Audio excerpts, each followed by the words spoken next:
വനിതകളെ ഉൾപ്പെടുത്തി മുസ്ലിം ലീഗ് ദേശീയ കമ്മിറ്റി പുനഃസംഘടിപ്പിച്ചു. കേരളത്തിൽ നിന്ന് ജയന്തി രാജൻ, തമിഴ്നാട്ടിൽ നിന്ന് ഫാത്തിമ മുസഫർ എന്നിവരാണ് ദേശീയ കമ്മിറ്റിയിലെത്തിയത്. KPA Majeed, T Ahmed Kabir, Haris Beeran MP, Munavar Ali തങ്ങൾ തുടങ്ങിയവരും കമ്മിറ്റിയിലെത്തി.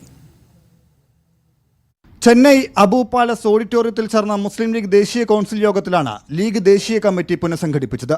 പ്രധാന ഭാരവാഹികളിൽ മാറ്റമില്ലാതെയാണ് ലീഗ് ദേശീയ കമ്മിറ്റി പുനഃസംഘടന. പൊളിറ്റിക്കൽ അഡ്വൈസറി കമ്മിറ്റി ചെയർമാനായി സാദിഖ് അലി ശിഹാബ് തങ്ങളും ദേശീയ അധ്യക്ഷനായി പ്രൊഫസർ ഖാദർ മൊയ്തീനും ജനറൽ സെക്രട്ടറിയായി PK കുഞ്ഞാലിക്കുട്ടിയും തുടരും. ചരിത്രത്തിലാദ്യമായി 2 വനിതകൾ ഉൾപ്പെടുത്തിയാണ് പുതിയ ദേശീയ കമ്മിറ്റി പ്രഖ്യാപിച്ചത്. കേരളത്തിൽ നിന്ന് ജയന്തി രാജനും തമിഴ്നാട്ടിൽ നിന്ന് ഫാത്തിമ മുസഫറുമാണ് ദേശീയ കമ്മിറ്റിയിലെത്തിയ വനിതകൾ. കേരളത്തിലെ മുതിർന്ന നേതാക്കളെ ഉൾപ്പെടുത്തിയതിനൊപ്പം യുവാക്കൾക്കും ദേശീയ കമ്മിറ്റിയിൽ പ്രാതിനിധ്യം നൽകി.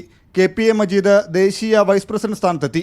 മുൻ MLA TA അഹമ്മദ് കബീർ ദേശീയ സെക്രട്ടറിയായി. യൂത്ത് ലീഗ് സംസ്ഥാന അധ്യക്ഷൻ മുനവർ അലി ശിഹാബ് തങ്ങൾ, അഡ്വക്കേറ്റ് ഹാരിസ് ബീരാൻ MP എന്നിവരും ദേശീയ സെക്രട്ടറിമാരായി തെരഞ്ഞെടുക്കപ്പെട്ടു. National general secretary mister PK Kunhalikutty,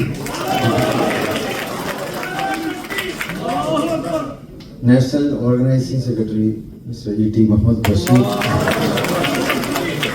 ദേശീയ തലത്തിൽ മെമ്പർഷിപ്പ് ക്യാമ്പയിനും സംസ്ഥാന കമ്മിറ്റി രൂപീകരണവും പൂർത്തിയായതിന്റെ അടിസ്ഥാനത്തിലാണ് മുസ്ലിം ലീഗ് ദേശീയ കൗൺസിൽ യോഗം ചേർന്നത്. മീഡിയ 1 കോഴിക്കോട്.